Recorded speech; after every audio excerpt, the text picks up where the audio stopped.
Når man skal lave kvartiler i grupperet statistik, hvor der er intervaller, så skal vi over GeoGebra for at lave en sumkurve over deres intervaller. Det jeg skal gøre, det er, at jeg skal tage de her intervaller til at starte med, markere dem, og så holder jeg lige Ctrl ind for at tage store fx, for det er de tal, jeg skal bruge. Så trykker jeg Ctrl C, så går jeg over i GeoGebra. Så skal jeg lige have aktiveret heroppe i hjørnet, heroppe, vis, så på regneark, og ind i en celle, og så Ctrl V, så kommer dataene ind. Nu det næste jeg skal gøre, er at jeg skal sørge for, at de her tal bliver ændret for. GeoGebra kan ikke læse dem. Jeg starter med det højeste tal, så det højeste det er egentlig 250, jeg skal skrive her ind i den her celle. Jeg kan se intervallerne, de hopper med 250 til at starte med, så i den næste, så skriver jeg lige med cellen ovenover, fjerner lige det der står, lige med cellen ovenover, plus 250. Så har den skrevet den næste. Det fortsætter med at stige med 250, som I kan se, hele vejen herned til. Så jeg kan kopiere formen ned med det her kryds kommer herned til. Det sidste, der skal der stå 3000. Så er jeg faktisk klar. Så markerer jeg alle dataene her. Højre klikker eller 2 fingre på patten. Vælger den, der hedder lav. Så skal jeg tage stykvis linje. Så kommer den nemlig herover i tegne eller koordinatsystemet. Jeg trækker lige den her ud til højre, for den er ikke rigtig god for. Jeg trykker lige ind her, fordi jeg skal have de rigtige ikoner for. Så jeg trykker lige ind her, så kommer det. Vælger flyt til vinduet, trækker den her over og lige over huset.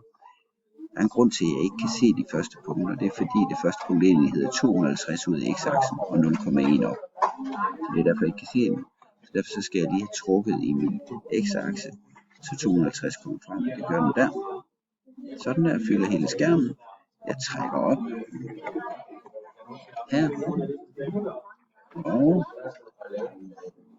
0,1 svarer til 10%, det er det vi har her. Så her har vi altså 250,0,1. Nu skal jeg have mine kvartiler ind.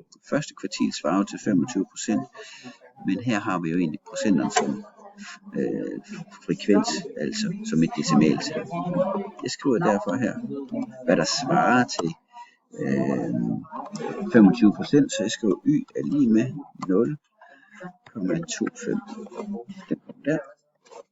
Der hvor den rammer min graf, så ved jeg hvad første kvartil er.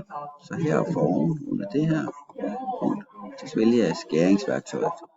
Når den er aktiveret, så kan jeg lige trykke den ind der. Punktet vil jeg gerne have herovre, fordi det svarer egentlig til at første kvartil, altså 25%, det er 423,84 meter. Og så anden kvartil, altså medianen ind, så nu skriver y er lige med 0,5. Det var der. Får skæringsværktøj på, får punktet ind, så har jeg medianen, som er 650,58 meter. Det var medianen. Så mangler jeg som øvre kvartil, som er 75%, så jeg skriver y lige med 75%. Nu har jeg den på plads også. Jeg skal lige have skæringsværktøj til. Sætter den ind der, punktet ind. Jeg der lige punktet over, så jeg har den her. Se, den kan drille lidt en gang imellem at komme. Sådan der. Så har jeg de 3 kvartiler, altså nedre kvartil her 25%, medianen som er 50% og øvre kvartil som er 75%. I det her tilfælde var det 930 meter. Sådan finder man nemt kvartilsættene. Det var det.